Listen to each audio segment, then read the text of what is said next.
तुम्हारी वाइफ भले ही समाज का चेहरा बदल दे, पर तुम्हारी फितरत कभी नहीं बदल सकती, है ना? मेरी वाइफ की तरह जर्नलिस्ट से तुम भी हो, तो मान लो कि आज मैंने अपनी वाइफ की जगह मैंने जर्नलिस्ट बदल ली है। वैसे तुम्हारी किताबों के कैरेक्टर्स भी ना तुम्हारी तरह होते हैं, एकदम फ्लर्टी और बातें एथिक्स की करते हैं। कोई भी गुनाह तब तक गुनाह नहीं होता जब तक वो कानून की नज़र में ना आ जाए। और जो रिलेशंस रजामंदी से बनते हैं ना, वो गुनाह नहीं होते हैं।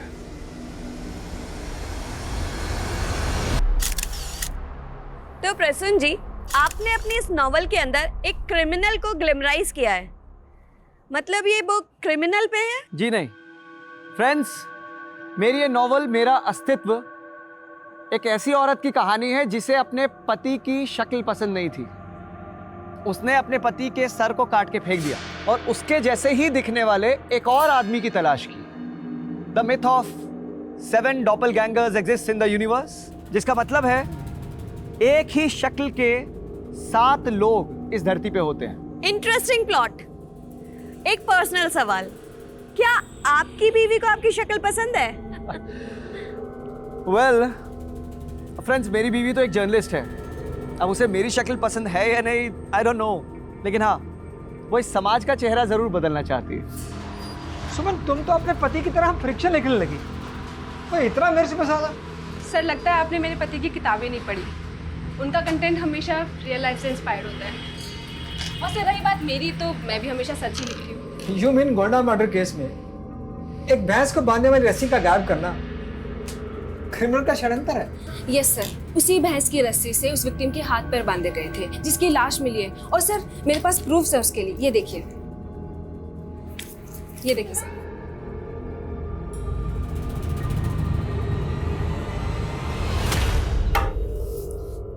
तुम्हारी वाइफ भले ही समाज का चेहरा बदल दे, पर तुम्हारी फितरत कभी नहीं बदल सकती, है ना? मेरी वाइफ की तरह जर्नलिस्ट से तुम भी हो, तो मान लो कि आज मैंने अपनी वाइफ की जगह मैंने जर्नलिस्ट बदल ली है। वैसे तुम्हारी किताबों के कैरेक्टर्स भी ना तुम्हारी तरह होते हैं, एकदम फ्लर्टी और बातें एथिक्स की करते हैं। कोई भी गुनाह तब तक गुनाह नहीं होता जब तक वो कानून की नज़र में ना आ जाए। और जो रिलेशंस रजामंदी से बनते हैं ना, वो गुनाह नहीं होते हैं।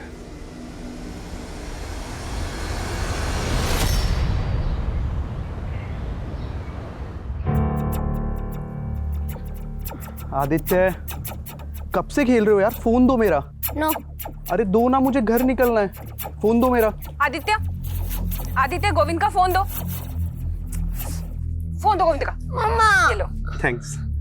चलो अंदर, चलो अंदर। सारा दिन मोबाइल पर लगे रहते हो।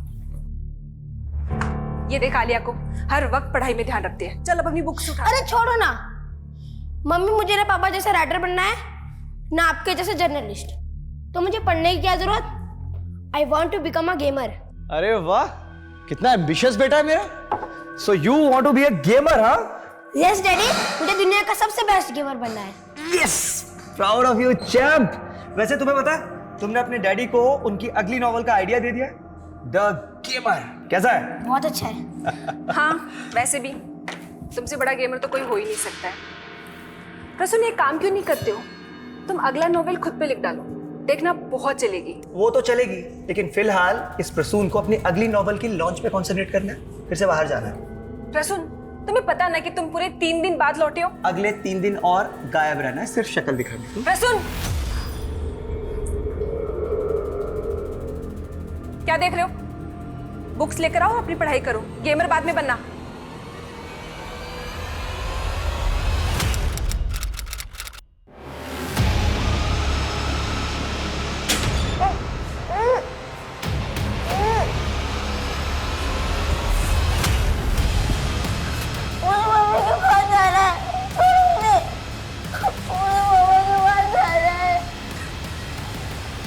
मुझे सुमन, तुम मेरी बात नहीं समझ रही हो। अगर ये सब इतना आसान होता तो लोगों को फिर सपने पूरे करने के लिए स्ट्रगल ही नहीं करना पड़ता। रुद्र, जर्नलिज्म में मैंने पूरी अपनी जिंदगी दी है, और अगर मैं वो ना लिख सकी जो मैं लिखना चाहती हूँ तो क्या फायदा। रुद्र जरा सोचो, हमारा खुद का न्यूज़ वेब पोर्टल होगा तो होगा तब जब फाइनेंसर राजी होंगे। वैसे मैं क्या कहता हूँ सुमन, तुम्हारे पति के पास भी इतना पैसा। रुद्र, मैं अपने पति से कोई एहसान नहीं लेना चाहती, ओके? अरे 1 मिनट।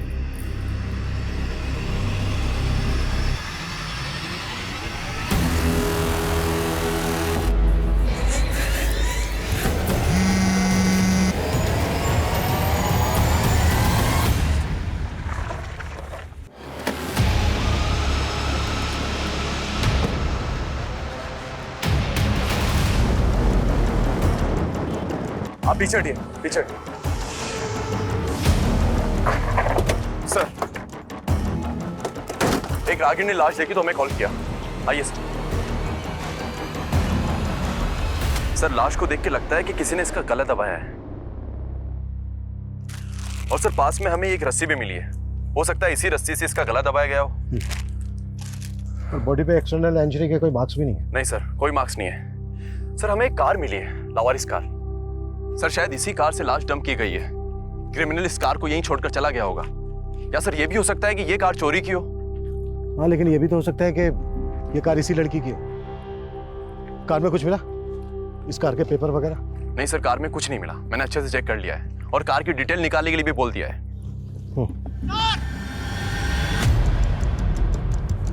सर, ये देखिए। सर, पासर भाई ने तो सिर्फ एक औरत की लाश देख के कॉल किया था, लेकिन यहाँ तो एक बच्चा भी है। गाड़ी में कोई खून मिला था क्या? नहीं सर, गाड़ी एकदम क्लीन है। इसका मतलब यह है कि बच्चों को कहीं मारकर यहाँ नहीं लाया गया, बल्कि बच्चे को यहीं लाकर मारा गया है। लेकिन सवाल, और ये मार्क सिर्फ यहीं तक है, यहाँ से आगे नहीं है। इसका मतलब यह है कि बच्चे को यहाँ लाकर मारा गया है। लेकिन सवाल यह उठता है कि दोनों लाशों को अलग अलग जगह पर डंप क्यों किया गया? Excuse me sir. हेलो, सुमन सिंह? ठीक है सर। वो कार किसकी है ये पता चल गया। वो कार जर्नलिस्ट सुमन सिंह की है। जर्नलिस्ट सुमन सिंह?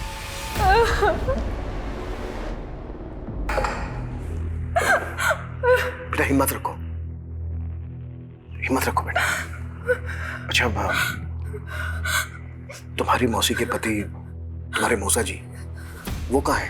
सर, वो तो आउट ऑफ स्टेशन है। तुम्हारी मौसी सुमन और तुम्हारा कजन आदित्य, ये गए कहाँ थे कल? सर, जब कल मौसी इवनिंग में आई तो वो बहुत पैनिक कर रही थी।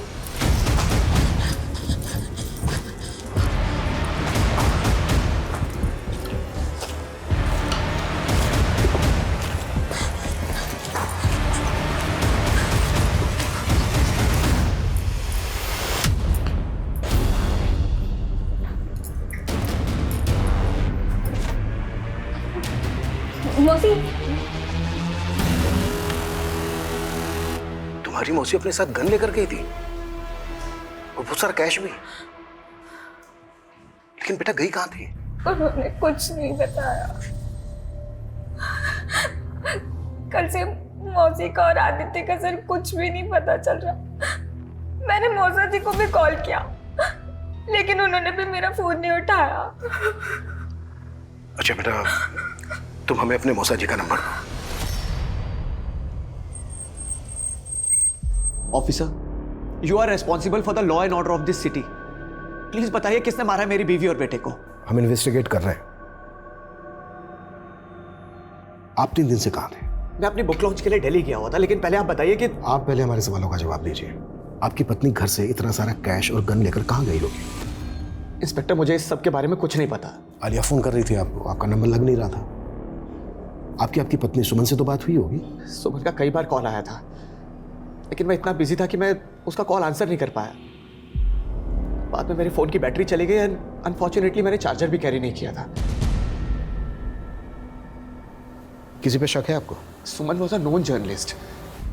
वो अक्सर कंट्रोवर्शियल मुद्दों पे लिखा करती थी। मे बी somebody और आपका बेटा,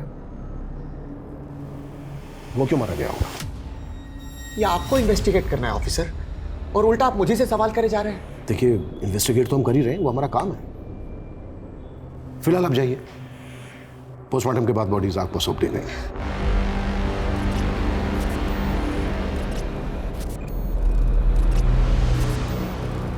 ये आदमी सस्पेंस थ्रिलर नॉवल लिखता है, हमें इसका सस्पेंस पता करना है। फोन की बैटरी चले जाना, चार्जर कैरी ना करना, कहीं इसकी कुकड स्टोरी तो नहीं है? पता करो इसका इसकी बीवी के साथ रिश्ता कैसा था। सर। हेलो, जर्नलिस्ट सुमन के मर्डर की वजह जानना चाहते हो? आप कौन? उसका लैपटॉप चेक करो, वजह ही वजह छिपी है।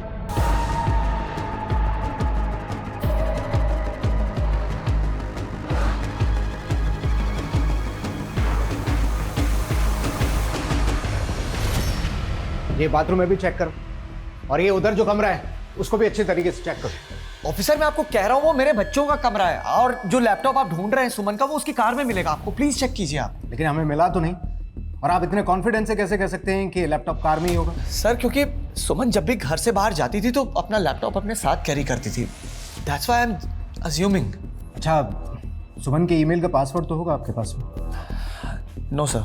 घर से क्या क्या सामान चोरी हुआ वो चेक किया आपने? करीब 5 लाख रुपए मिसिंग है। और हाँ ऑफिसर, वो गन जो सुमन अपने साथ लेकर गई थी, उस गन के बुलेट्स अभी तक हमें अलॉट नहीं हुए हैं। लेकिन सुमन खाली गन ले जाकर क्या करेंगे?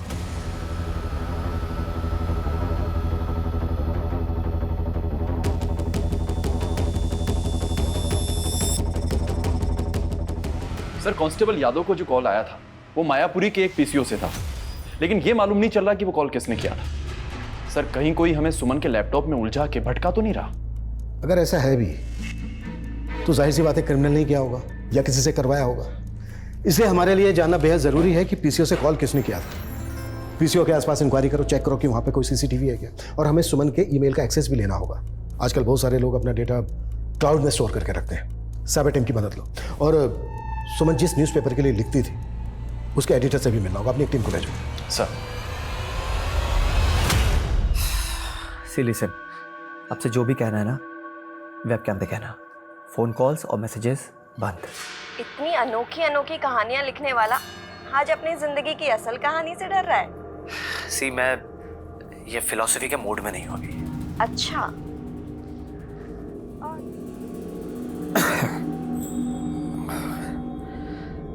सी वर्तिका।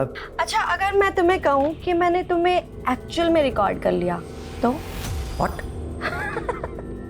अरे बाबा मजाक कर रही हूँ। देखो वर्तिका, तुम कौन है?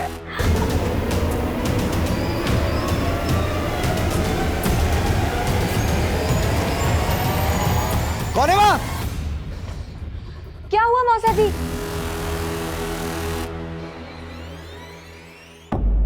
सर सुमन ने तो हमारे लिए लिखना बंद कर दिया था। सुमन का तो 5 साल का एक्सक्लूसिव कॉन्ट्रैक्ट था ना आपके साथ में, और अभी 2 साल बचे थे। हाँ वो तो ठीक है सर, लेकिन उसने कॉन्ट्रैक्ट खत्म करने के लिए कहा था, और वैसे भी वो खुद का न्यूज़ पोर्टल बनाने वाली थी। अच्छा, क्या लगता है आपको सुमन और उसके बेटे? सर मुझे पता लगा कि आपको क्राइम सीन पर एक रस्सी मिली जिससे सुमन का गला दबाया गया। सर दरअसल सुमन गोंडा मर्डर केस की स्टडी कर रही थी, जहां एक भैंस को बांधने वाली रस्सी से विक्टिम को बांधा गया और बाद में उसको मर्डर कर दिया गया। भैंस को बांधने वाली रस्सी? क्या केस था ये? गोंडा का केस है सर, क्रिमिनल भी काफी पहले पकड़ा जा चुका है। मुझे नहीं लगता कि उसका सुमन और उसके बेटे के मर्डर से कोई कनेक्शन होगा। मैंने अपने करियर में कई केसेस ऐसे देखे हैं कि जिन मुद्दों को हम लाइटली लेके छोड़ देते हैं, बाद में केस का असल मुद्दा वही निकलता है। ये गोंडा केस की फाइल मेरे कैबिनेट में भिजवाओ। और आदित्य का पता चला उस दिन कहाँ था वो?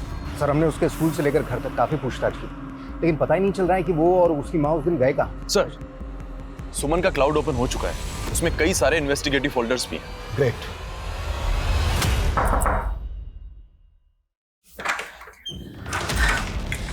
थैंक यू सीमा, मुझे लगा नहीं था कि चेक पे लिखे नंबर पे तो मुझे कॉल करोगी।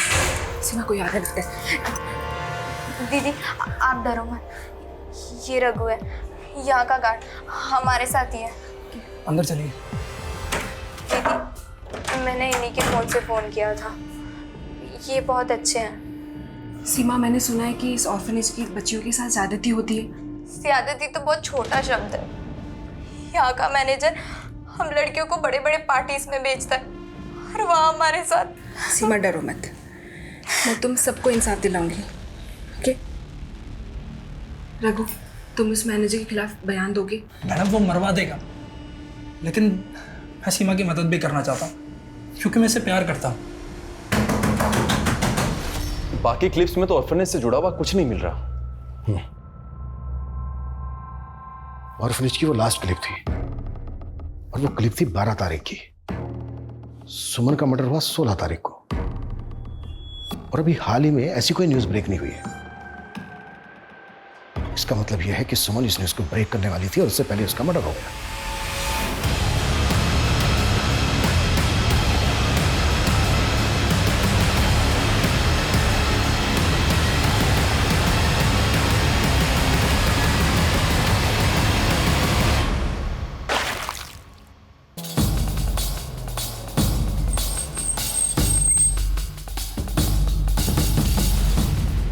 सर, इस जर्नलिस्ट के मर्डर के बारे में मैंने सुना था। ये लेडी हमारे एनजीओ के बारे में कुछ आर्टिकल लिखना चाहती थी कि हम लोग किस तरीके से यहाँ पर बच्चों की सेवा करते हैं। आपके एनजीओ में एक रघु नाम का गार्ड था, हमें पता चला है कि वो सुमन के टच में था। सर, वो तो अचानक नौकरी छोड़कर भाग गया। हमें शक है कि रघु सुमन और उसके बेटे आदित्य के मर्डर में इन्वॉल्व है। उसकी सारी डिटेल दीजिए।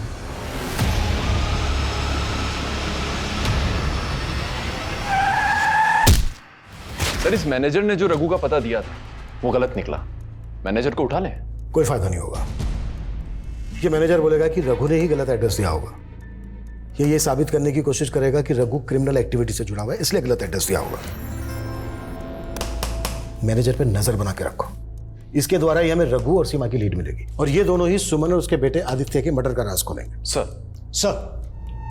सुमन के पति का कहना था कि मर्डर के वक्त उसका फोन बंद था, लेकिन मिडनाइट को उसने सिंगापुर की अपनी एक लीडर से बातचीत की थी। उस वक्त तो दिल्ली के एक होटल में था एक लड़की के साथ। हाँ था, मैं लड़की के साथ। तो क्राइम सीन पे तो नहीं था ना? ये पूछ के साबित क्या करना चाहते हैं आप? एलिबाई स्ट्रॉन्ग करके सुपारी किलिंग। ये दिमाग तो नहीं खराब हो गई? आवाज नीचे। दरअसल इंस्पेक्टर साहब, मैं आप पे नहीं, मैं खुद पे फ्रस्ट्रेट हो रहा हूं।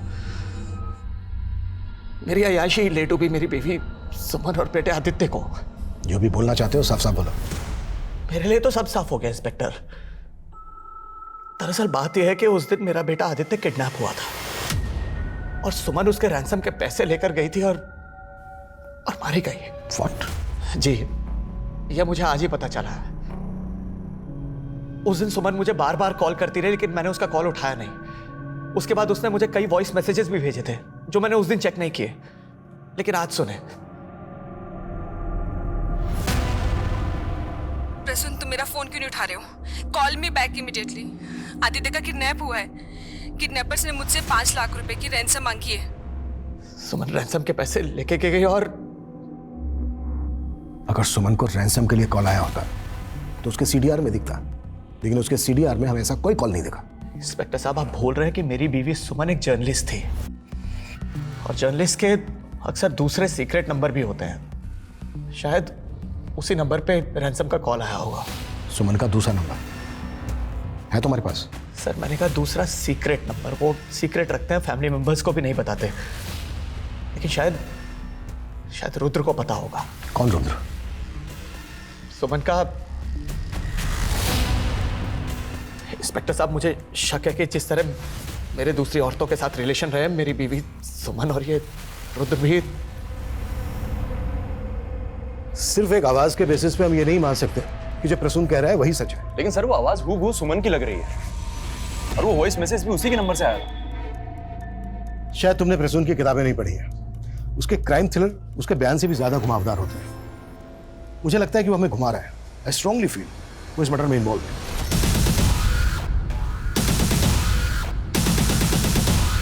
सर, सुमन कोई दूसरा नंबर यूज नहीं करती थी। उसका पति झूठ बोल रहा है। वो तो ये भी कह रहा है कि तेरा रिश्ता था उसकी पत्नी सुमन के साथ। सर, कैसी बातें कर रहे हैं सर?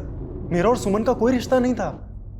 सर, मैंने आपको फोन किया और आप मुझ पे शक कर रहे हैं। वो पीसीओ से कॉल तूने किया था? जर्नलिस्ट सुमन के मर्डर की वजह जानना चाहते हो?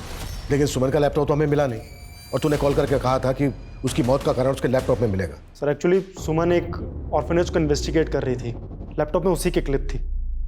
मैं और सुमन मिलके एक न्यूज़ पोर्टल लॉन्च करने वाले थे और वो ऑर्फनेज की न्यूज़ ही हमारी पहली पब्लिश न्यूज़ होती।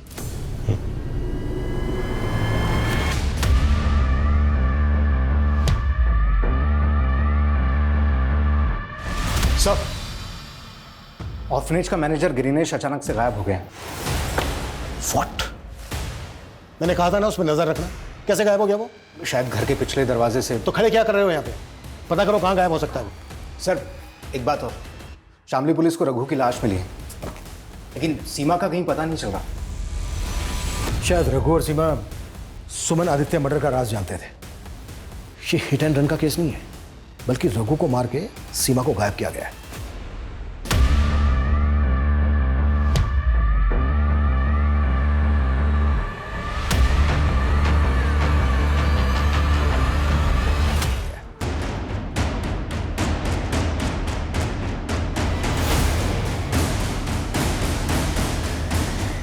सर, हमें यहाँ एक सरकटी लाश मिली है। आइए सर। और लाश के पॉकेट से हमें एक आईडी मिली है जो प्रसून की है सर। सर हमने आसपास काफी सर्च किया लेकिन कहीं भी कटा हुआ सर नहीं मिला। हाँ सर, लेकिन यहाँ से 500 मीटर दूर पे हमें एक कार मिली है जो प्रसून की है। उस तरफ? जी सर। गाड़ी में कुछ ब्लड वगैरह मिला क्या? नहीं सर, कार एकदम क्लीन है। लेकिन सर आदित्य की किडनैपिंग, रैंसम और सुमन के वॉइस मैसेज के बाद में हो सकता है ये प्रसून की एक नई साजिश हो। अपने आप को मर्डर चार्जेस से बचाने के लिए किसी की लाश को डूब करके भाग गया होगा। एक फेमस बुक ऑथर अपने आप को इस तरह से गायब करे, इस पे यकीन करना थोड़ा सा मुश्किल है। पर कभी कभी गुनाहों की दुनिया किताबों की दुनिया जैसी काल्पनिक लगती है। क्या ये भी इसी तरह का अपराध है? सर हम लाश का डीएनए आदित्य के डीएनए से मैच करते हैं। रिपोर्ट आने में बहुत टाइम लगेगा। तब तक तुम ये पता करो कि प्रसून का कोई जानने वाला गायब है क्या जिसकी कद काठी उस सरकटी लाश से मैच करती है। Okay sir. सर आप मुझे बेकार में परेशान कर रहे हैं। अगर ये सब प्रसून ने किया है तो मैं इसमें इन्वॉल्व नहीं हूँ। सुमन और आदित्य की हत्या के वक्त तुम प्रसून के साथ थी, वो भी एक होटल रूम में। आफ्टर ड्यूटी आप क्या करते हैं, इट्स योर प्राइवेट लाइफ, और सबकी प्राइवेट लाइफ किसी क्राइम से नहीं जुड़ी हो सकती। आप जा सकते हैं। सर, इस ऑर्फनेज की लड़कियों की लिस्ट देखिए, इसमें एक नाम आलिया का भी है। आलिया? कौन, वो सुमन की भतीजी? Yes sir. लेकिन उसका नाम इस लिस्ट में कैसे हो सकता है? मेरी पेरेंट्स की मौत के बाद मैं अपने चाचा चाची के साथ रहने लगी थी, लेकिन मेरे चाचा वो मुझे रोज मैंने मेरी चाची को कभी ये बात नहीं बताई, लेकिन उनको ये बात पता चल गई और उन्होंने मुझे ऑर्फनेज में भेज दिया। ये ऑर्फनेज वाले तुम्हें पार्टीज में भी भेजते थे क्या? तुम मेरा मतलब समझ रही हो ना मैं क्या पूछा? नहीं, मैं वहाँ 1 महीना रही थी, लेकिन मेरे साथ ऐसा कभी नहीं हुआ। लेकिन सीमा बताती है कि उसके साथ ये सब होता रहता था, और जब मैं मौसी के साथ यहाँ घर आई तब मैं उन्हें ये बता नहीं पाई, और जब मैंने एक दिन उनको ये बताया तो वो वहां पर इन्वेस्टिगेट करने लगी। अच्छा बेटा, तुम्हारी मौसी ने तुम्हारे चाचा के खिलाफ कोई एक्शन क्यों नहीं लिया? चाचा को सजा दिलवाना चाहती थी, लेकिन उससे पहले तुम्हें कुछ आइडिया इस वक्त सीमा कहाँ पर होगी? वो कहती थी कि वो भोपाल की रहने वाली है, और उसी ने मुझे बताया था कि उसका असली नाम नाजिया है। प्रसून का सोशल मीडिया पर एक चैनल है, उस पर एक वीडियो अपलोड हुआ है प्रसून का सरकटी लाश मिलने के अगले दिन। दोस्तों, आप लोग मेरी नई नॉवल मेरा अस्तित्व को लेके काफी एक्साइटेड हैं, लेकिन मैं आपको कुछ बताना चाहता हूं। मैंने इसके सीक्वल पर भी काम करना शुरू कर दिया है, जिसका टाइटल होगा द गेमर। अगर ये प्रसून का षड्यंत्र है तो अपना वीडियो खुद अपलोड नहीं करता, या तो फिर ये वीडियो पहले से अपलोडेड था जिसको एक पर्टिकुलर डेट पे रिलीज करने की सेटिंग की गई होगी, या फिर ये वीडियो किसी और ने अपलोड किया है प्रसून के चैनल पर। सर मैं पता करता हूँ, लेकिन सर एक और बात है, एक विदेशी फिल्म है जिसका प्लॉट बिल्कुल इस केस की तरह है। उसमें भी एक आदमी अपने बीवी बच्चे को मारकर एक सरकटी लाश के पास अपनी पहचान के कुछ सबूत छोड़ जाता है। अगर प्रसून उस फिल्म से इंस्पायर्ड है तो हमें यह भी पता करना होगा उस सर का इलाज किसकी थी। सर मैंने चेक किया है, लेकिन उसके बैकग्राउंड में कोई भी ऐसा नहीं है जो गायब हुआ हो।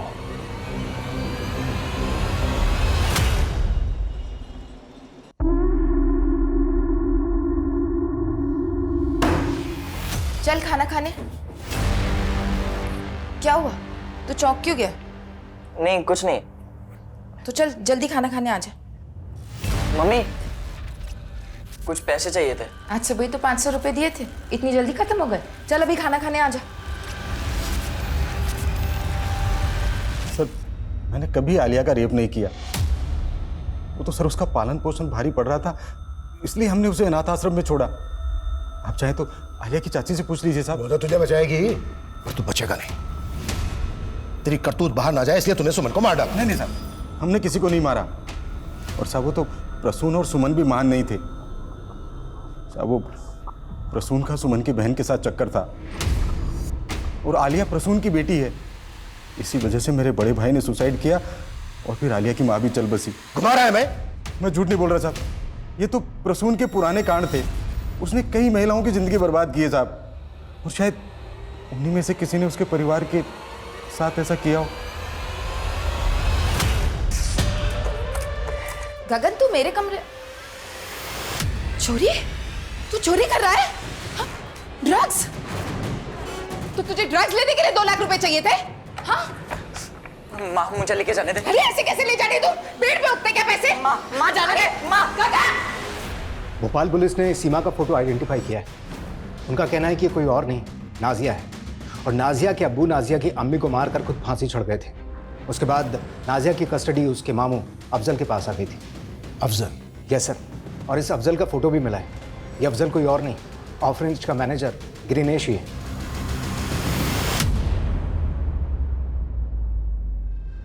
सीमा उर्फ नाजिया, ऑर्फनेज के मैनेजर ग्रीनेश उर्फ अफजल की भांजी। और सर पता चला है कि इस अफजल का विदिशा में घर भी है।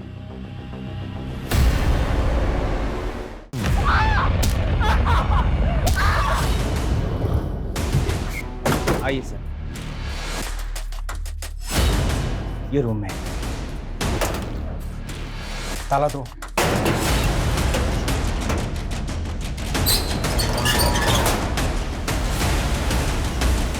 पूरे घर को अच्छी तरीके से चेक करो।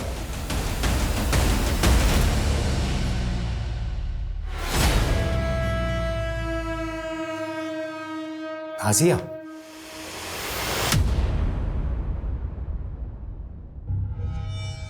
मामू मुझे वहां बंद करके गए थे। मुझे नहीं मालूम वो कहाँ है। और तुम्हें ये तो मालूम होगा तुम्हारा मामू अफजल ऑर्फनेज में ग्रीनिश बन के रह रहा था और तुम सीमा। चल क्या रहा था ये? मैं अपने ही मामू की कठपुतली बन के रह गई थी। वो मुझे उस अनाथ आश्रम लेके गए और बाकी लड़कियों के साथ मुझसे भी धंधा। रघु को मुझसे हमदर्दी थी, वो मुझे बचाना चाहता था। जनरल सुमन भी तुम्हें बचाना चाहती थी और तुम्हारे साथ साथ बाकी लड़कियों को भी, पर मारी गई वो। सर मैं सच कह रही हूँ, मुझे इस बारे में कुछ नहीं पता। पर उस रात जब वो वहां आई थी तब। दरवाजा खोल, खोल दरवाजा, नहीं तो खोल, दरवाजा खोल। हाँ? किससे बात कर रही थी ना?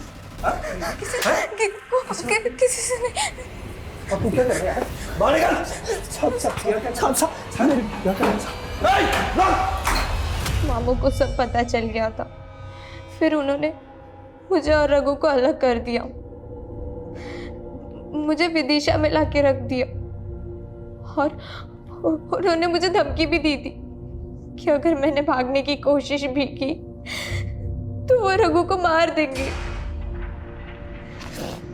फिर अचानक वो विदिशा में आ गए, भेस बदल के रहने लगे।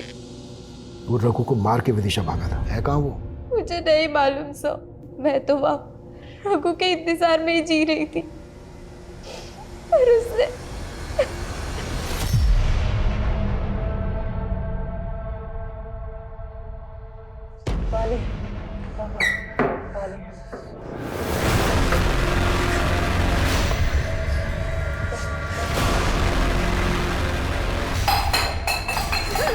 पानी वानी कुछ नहीं मिलेगा इससे।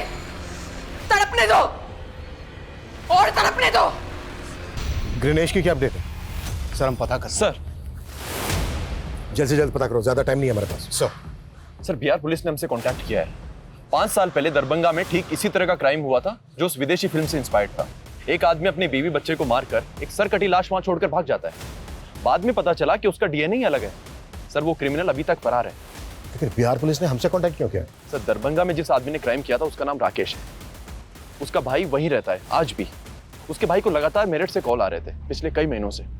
और सर हमारे मेरठ में भी तो उन्हें लग रहा है कि दरभंगा का वो क्रिमिनल राकेश मेरठ में हो सकता है और हमारा केस उस क्रिमिनल से इंस्पायर्ड हो सकता है। मेरठ का नंबर किसका है? सर नंबर तो फेक आईडी का है, लेकिन मेरठ की जनता कॉलोनी में एक्टिव है। सर ये राकेश की फाइल है।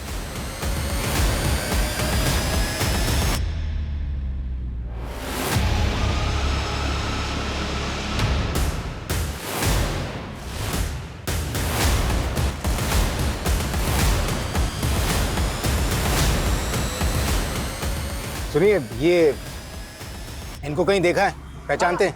ये तो रोहित भाई है, अभी अभी सिगरेट लेके गया। किधर गया? इधर गया। अनिल,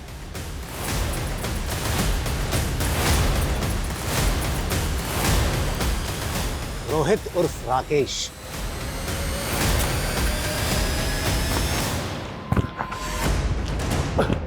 पांच साल से दरभंगा पुलिस को चकमा दे रहा था और अब यहाँ के प्रसून और उसकी फैमिली को।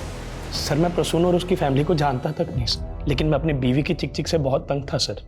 एक दिन गुस्से में उसका खून कर बैठा और मजबूरी में मुझे अपने बेटे को भी मारना पड़ा। फिर मैंने उन दोनों की लाश फेंक दी। दरभंगा पुलिस को जब लाश मिली तो सर वो मुझ पे ही शक करने लगे। उससे निजात पाने के लिए मेरे अंदर उधेड़-बुन चल रही थी सर। और फिर सर मैं विदेशी फिल्म की स्टोरी को अपनी रियल लाइफ में कॉपी करने की सोचने लगा। और फिर मैंने एक भिखारी ढूंढा और उसका सर काट के अलग कर दिया और उसकी जेब में अपनी आईडी डाल दी। सर मैं तो यहाँ पर अपनी पहचान बदल के रह रहा था, लेकिन यहाँ भी मेरे जैसा मर्डर। मैं तो खुद हैरान हूँ कि मेरा तरीका किसने कॉपी कर लिया सर। चल एक बार को मान लेते हैं कि तू सच बोल रहा है। तो ये बता, यहाँ पे ये बात तूने अपनी किसी को बताई थी? एक दिन नशे में एक लड़के के आगे मुंह खोल बैठा था सर। मुझसे चालाकी करने की कोशिश भी मत करना, तू जानता नहीं मैं क्या चीज़ हूँ। अबे दरभंगा पुलिस को 5 साल से घुमा रहा हूँ, तू क्या चीज़ है? कौन था वो लड़का? गगन। सर मैं खुद गगन को लेके काफी दिनों से परेशान हूँ। पता नहीं कहाँ चला गया वो। कहीं चला गया? तो छिपा के रखा उसको कहीं? मेरे बेटे को इसकी लत है, उसको यहाँ रोक के रखना आसान नहीं है।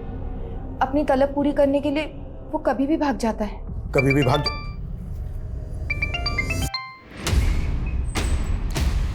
हाँ मनीष बोलो। सर रोहित उर्फ राकेश के मोबाइल में गगन और एक बच्चे का वीडियो मिला है। वीडियो? जी सर। सर एक और बात है, 3 दिन पहले साहिबाबाद पुलिस को गगन की लाश मिली थी। जब उसकी पहचान पता करने के लिए उसका फोटो हमारे थाने में आया तो मैंने उसे नोटिस किया।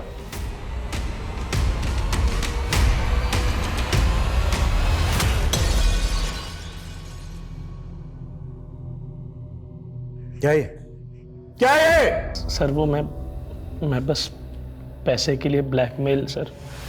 ब्लैकमेल? तूने इस बच्चे गगन को मार डाला, अब बोल रहा है कि इसने तेरा तरीका अपनाया? नहीं सर, मैंने उसका मर्डर नहीं किया सर, मैंने सिर्फ ये वीडियो बनाया था। इस वीडियो में जो दूसरा लड़का है वो कौन है? उसका दोस्त है सर, मैं उसे नहीं जानता सर। मैं सिर्फ गगन को ब्लैकमेल कर रहा था। और ये वीडियो तभी डिलीट होगा जब 2 लाख और लेके आएगा, ताकि थोड़े पैसे इकट्ठे कर सकूं और अपनी प्लास्टिक सर्जरी करवा के अपना फेस बदल सकूं। हमने तुम्हारी एक्टिविटीज चेक की जब से गगन का मर्डर हुआ है। किसी को भी ऐसा लगा नहीं है कि तुम दोनों को अपने बेटे मरने का कोई दुख हो। गगन की लाश मिलने से पहले से तुम्हारे घर से चीखने चिल्लाने की आवाजें आ रही थी और ये तुम साहिबाबाद के एक सीसीटीवी में कैप्चर हुए हैं जहां से गगन की लाश मिली। हमने ही गगन को मारा और कुछ नहीं किया। लेता था तो इसका मतलब यह है कि तुम उसका लेता था तो क्या अपनी मां का रे? रुक जा गगन, गगन रुक। कहाँ ले जा रहे? छोड़ दे इसको, छोड़ दे। गगन, गगन छोड़ दे गगन, गगन। उसके बाद हमने उसे कमरे में बांध दिया सोचा उसकी आदत छूट जाएगी, लेकिन वो तो और भी ज़्यादा खतरनाक हो गया। ले खाना खा ले।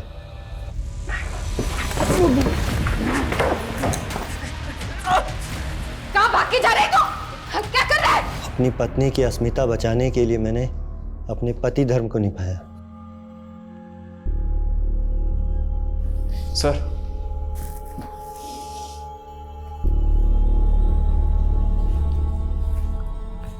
हाँ मनीष। सर वीडियो में दिख रहे उस दूसरे बच्चे का मालूम चल गया है। वो गगन के स्कूल में पढ़ता था।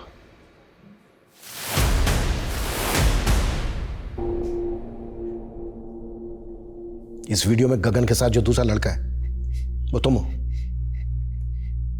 चुप क्यों अब? सर वो गगन नशे में पागल हो जाता था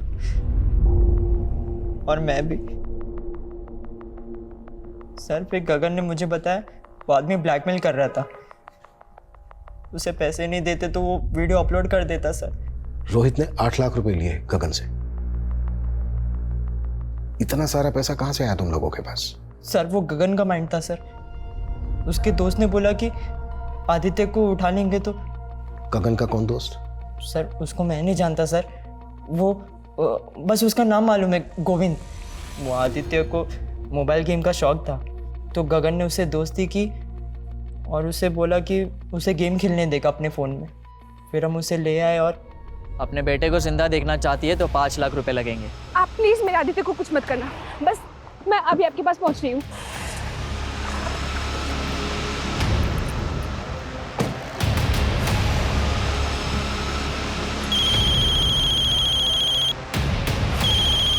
हेलो, हाँ मैं यहाँ पहुंच गई हूँ। तुम कहाँ हो?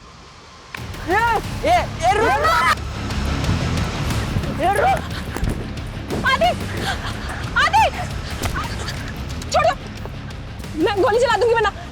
हटो यहाँ से। आदि, आदि, आदि, आदि,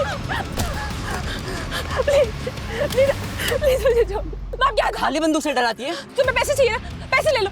पैसे तो हम लेके रहेंगे लेकिन तुझे जिंदा नहीं छोड़ सकते। तूने हमारा चेहरा देख लिया है। वो पकड़ उसको। गन हमारे किसी काम की नहीं थी इसलिए फेंक दी। मोबाइल और लैपटॉप बेच के जो पैसे मिले वो गगन ने रोहित को दे दिए। और प्रसून? मैंने कुछ नहीं किया सर, और वो गगन ने जो भी किया वो गोविंद के कहने पे किया था सर। तुमने सब पैक कर लिया ना? हाँ कर लिया है। कुछ रहा तो नहीं? नहीं नहीं, चलो चलो।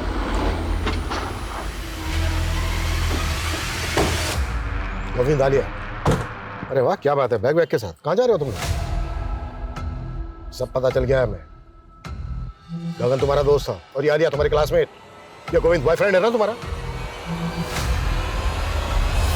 आलिया दीदी? अच्छा हाँ, ये और अभी मम्मी को बताता हूँ। अरे आदित्य, प्लीज आदित्य, मासी को कुछ भी मत बताना please. Please Aditya, please. Please Aditya, please. Please कुछ भी मत बताना। ठीक है, एक शर्त पे नहीं बताऊंगा। हाँ। अपना मोबाइल देना पड़ेगा मुझे गेम खेलने के लिए। लेना। ठीक है, नहीं बताऊंगा। तो उसको किडनैप करवा दिया? नहीं नहीं सर, मैंने तो सिर्फ गगन को ये बोला था कि 2-4 लगाकर उसको धमका देना, लेकिन उसने आदित्य को किडनैप कर लिया। झूठ मत बोल। नहीं सर। उन पैसों में से शेयर तुम दोनों को भी मिला था ना? नहीं सर, पहले मुझे कुछ नहीं मालूम था, लेकिन बाद में मुझे गोविंद ने सब कुछ बता दिया था। जब गोविंद मुझे बताने के लिए घर आया तो मौसा जी ने उसको देख लिया। फिर उनको हम पे शक हो गया। मैं गोविंद को बचाने के लिए कुछ भी कर सकती थी सर। अंकल आप गलत सोच रहे हैं, ऐसा कुछ भी नहीं है। मैंने खुद देखा तुम्हें भागते हुए, झूठ मत बोलना। और जब तुम भागे तभी ये अंदर से बाहर आई थी। सच सच बोलो, क्या चल रहा है तुम दोनों के बीच में? और सुमन और आदित्य के मर्डर से तुम्हारा क्या कनेक्शन है? कोई कनेक्शन नहीं है मौसा जी, वो उस दिन मैं वो ऐसा कुछ भी नहीं है, उल्टा मुझे गगन पे शक है। लास्ट टाइम आदित्य को मैंने उसके साथ ही देखा था, वो गीता कॉलोनी के पास वो जो जंगल है ना, वहाँ पे वो अपने दोस्तों के साथ नशा करता है। बताया था ना मैंने तुमको। हाँ, वो तुम जानते हो वो जगह? हाँ हाँ मैं जानता हूँ ना। चलो मेरे साथ। आप चलिए। गाड़ी में जाते जाते मैंने गगन को मैसेज कर दिया था कि मैं परशुन अंकल को लेकर गीता कॉलोनी के पास वाले जंगल में आ रहा हूँ। तू हथियार लेकर तैयार रहना।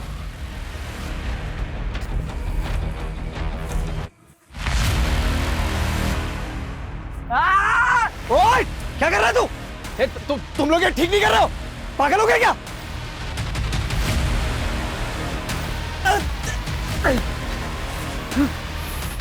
मुझे छोड़ दो, मुझे छोड़ दो, मुझे कुछ मत करो। फिर गगन ने उनका सर नाले में फेंक दिया। तुमसे एक ये छोटी सी बात बर्दाश्त नहीं हुई कि वो बच्चा तुम्हारा फोन इस्तेमाल करता था और तुम्हारी मौसी तुम्हें ऑर्फनेज से लेकर आई, बेटी की तरह पाल रही थी तुम्हें, मां का प्यार दे रही थी। उसका परिवार खत्म करते वक्त तुमने एक बार भी नहीं सोचा